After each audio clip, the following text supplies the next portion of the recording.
C'est fou de se dire qu'après le pire du pire du pire de l'atrocité et de la barbarie, l'être humain est Je sais capable pas du comment meilleur. dire, c'est pas réel. Pourtant ça a duré 2 heures et demie dans ce putain de couloir, mais si j'avais pas des brûlures dans le dos, je pourrais penser que je l'ai rêvé.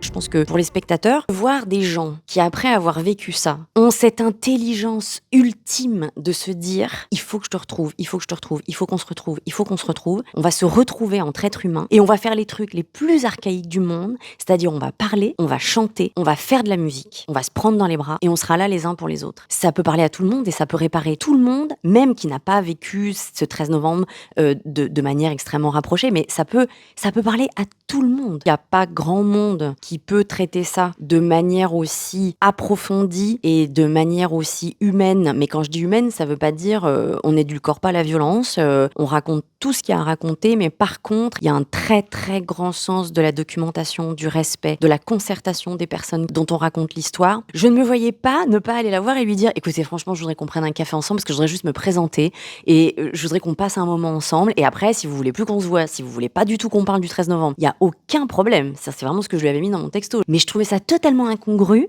de ne pas juste se dire: bah bonjour, je suis Alix Poisson, je vais jouer un bout de votre histoire et on se rencontre quoi. Et en fait, elle a été super parce qu'on s'est rencontrés et qu'on a parlé pendant 4 heures.